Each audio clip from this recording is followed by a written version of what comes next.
হুগলি লোকসভা কেন্দ্রের দুই হেভিওয়েট প্রার্থী তাদের প্রচারের ঝড় তুলছেন।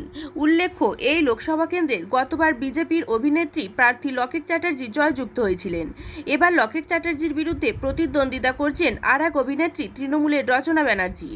তাই রাজনৈতিক মহলের মতে হুগলি জেলার 3টি লোকসভা কেন্দ্রের মধ্যে হুগলি লোকসভা কেন্দ্রে টান টান উত্তেজনার মাধ্যমে নির্বাচন হবে। সোমবার বিজেপির লকেট চ্যাটার্জি ও তৃণমূলের রচনা ব্যানার্জি হুগলি লোকসভা কেন্দ্রের বিভিন্ন জায়গায় প্রচার করেন। এখন দেখুন সেই চিত্র।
अरे साइकिल सर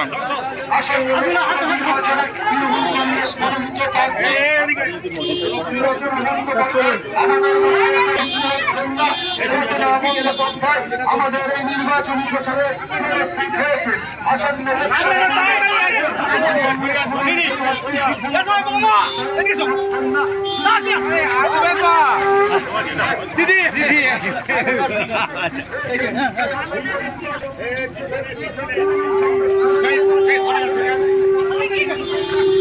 হুগলি কেন্দ্রে জিতবে কে?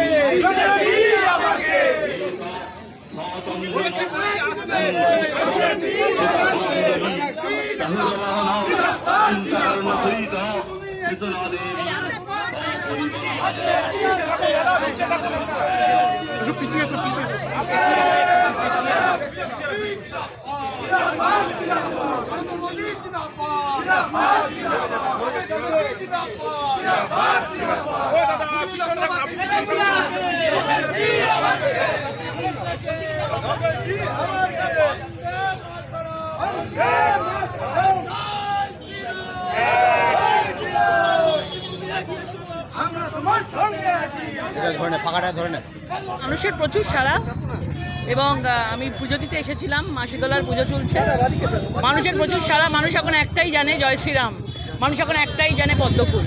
মোদিজি একমাত্র পারে, প্রধানমন্ত্রী একজনই হবে, আর 42টা সিট নিয়ে কেউ প্রধানমন্ত্রী হবে না।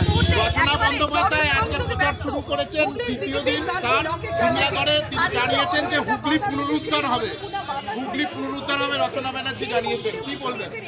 দেখুন, যেভাবে দুর্নীতি চলেছে, মমতা ব্যানার্জি লোকজন যেভাবে দুর্নীতি করেছে, তিনজন হুগলি থেকে এখন জেলে রয়েছে, শিক্ষক নিয়োগ দুর্নীতিতে জেলে রয়েছে। মাফিয়া ডনরা পুরো একদম মানে পাগলে, মানে ঘুরে বেড়ায় একদম, তারা ধমকি চমকিতে। মাফিয়া ডনদেরকে উৎখাত করতে হবে, এটাই প্রথম। এবারে আমাদের ইস্যু মাফিয়া ডন আর নারী সুরক্ষা।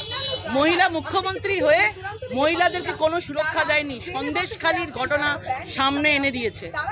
এরকম সন্দেশখালি অনেক জায়গায় রয়েছে, সেই সন্দেশখালির মানুষদের যাতে বিচার হয়, হুগলিকে সন্দেশখালি হতে দেব না, এটাই আছে। রচনা ব্যানার্জি অভিযোগ করছে যে দুর্নীতি তো সব দলেই আছে, শুধুমাত্র তৃণমূলের কথা কেন বলছেন? দেখুন, মানে উনি স্বীকার করছেন যে দুর্নীতি হচ্ছে তৃণমূলে, এটাই সবচেয়ে বড় কথা। উনি যত ঢুকবেন তত বুঝতে পারবেন। শীততাপ নিয়ন্ত্রিত অত্যাধুনিক রেস্টুরেন্ট ময়ূখ রেস্টুরেন্ট। এখানে পাবেন চাইনিজ, পোলাও, বিরিয়ানি, তন্দুরি সহ সমস্ত রকম খাবার। এছাড়াও কাস্টমারদের সুবিধার্থে হোম ডেলিভারির বিশেষ ব্যবস্থা রয়েছে। পাশাপাশি যে কোনো অনুষ্ঠানের জন্য ভাড়া দেওয়া হয়। আমাদের ঠিকানা খানাকুল হেলান সংলগ্ন তিলক চক। Phone number 8617492616 9732162360। সেরা খাবারের স্বাদ পেতে আজই আসুন ময়ূখ রেস্টুরেন্টে।